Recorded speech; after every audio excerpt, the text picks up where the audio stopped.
اعوذ باللہ من الشیطان الرجیم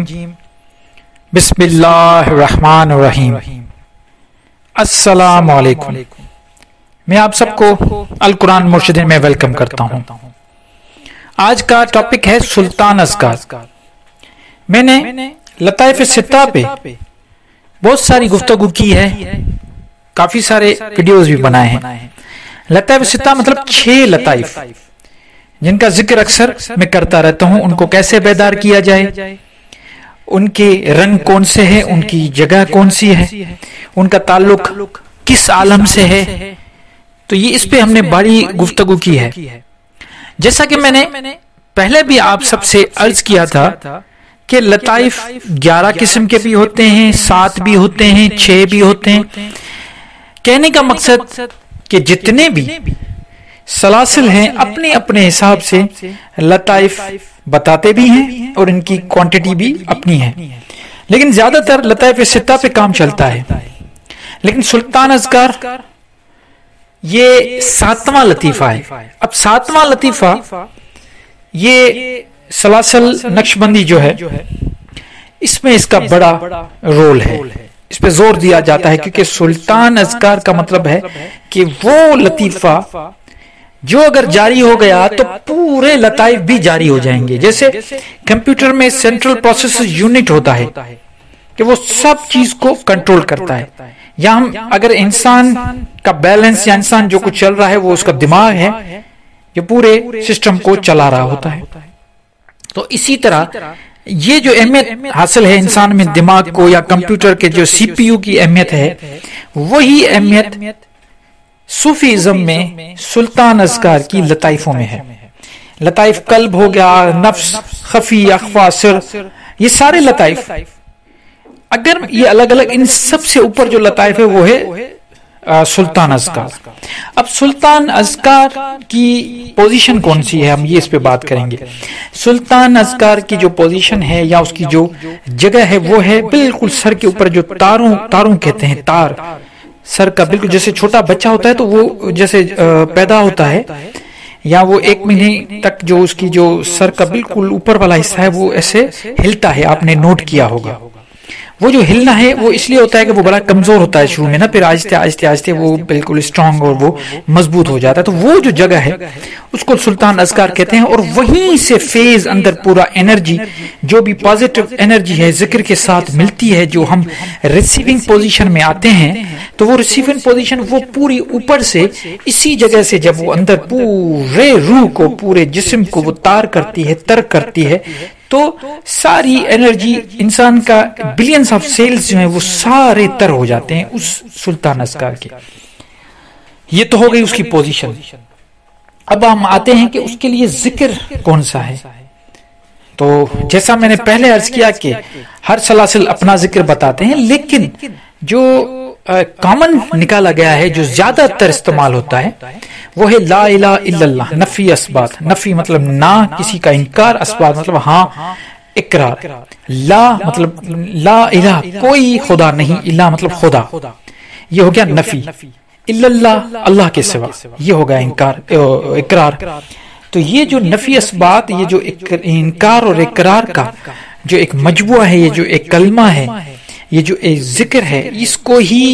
سلطان اذکار کہا جاتا ہے۔ اسی کے تھرو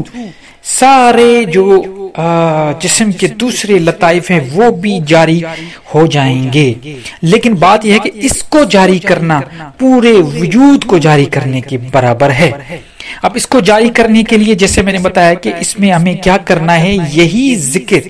مراقبے کی صورت میں بیٹھ کے کرنا ہے۔ جب ہم مراقبے کی صورت میں بیٹھ کے اس سلطان اذکار کا ذکر کرتے ہیں اور اپنی تھرڈ آئی والی پوزیشن، یہ جو 2 بھووں کے بیچ میں جو ایریا ہوتا ہے پیشانی کا، اس پہ تھوڑا فوکس کر کے، اور جب ہم لا الہ الا اللہ، لا الہ الا اللہ، یہ ذکر سانسوں کی مشق کے ساتھ جب ہم کریں گے تو اس کا امپیکٹ بہت زبردست ہوگا۔ اور یہ ہمیشہ میں یہ بات کہتا ہوں کہ ایک چیز کو اگر انسان اپنی عادت بنا لے کسی بھی چیز کو، تو وہ اس کے لاشعور سب کانشس میں چیز بیٹھ جائے گی. عادت کے ساتھ بننے کے بعد وہ خود انسان کے وجود میں ڈھل جائے گی چیز، وہ خود ایسا انسان بن جائے گا. تو جب ہم اللہ کے ذکر سلطان اذکار کو جب ہم اپنی عادت بنا لیں گے، شروع میں تو ایسا ہی ہوگا، شروع میں تو بات سمجھ میں ہی نہیں آئے گی، پریشانی ہوگی، ڈسٹربنس ہوگی، شروع میں تو ایسا ہوگا. لیکن جب آہستہ آہستہ ہم اس چیز کو اپنی عادت بنا لیں گے، جب عادت بنا لیں گے تو پورے وجود میں وہ لا الہ الا اللہ کا جو کلمہ ہے، نفی اثبات کا جو وظیفہ ہے، جو ورد ہے، وہ ایک ایک سیل میں بیٹھ جائے گا. اور جیسے ہی وجود میں ہر چیز آ جائے گی، اس کے بعد یہ جو ہمارے دوسرے لطائف ہیں، جیسے ایک پیڑ ہوتا ہے، پیڑ کی شاخیں ہوتی ہیں، اب وہ شاخوں سے وہ پانی آتا ہے، پھر ٹہنیوں پہ، پتوں پر، فروٹس پہ، پھولوں پر، فلاورز پر، یہ ساری اس ایک درخت میں یہ اتنی ساری چیزیں ہوتی ہیں، پتے بھی ہوتے ہیں، پنکھڑیاں بھی ہوتی ہیں، اس میں فروٹ بھی آ جاتا ہے،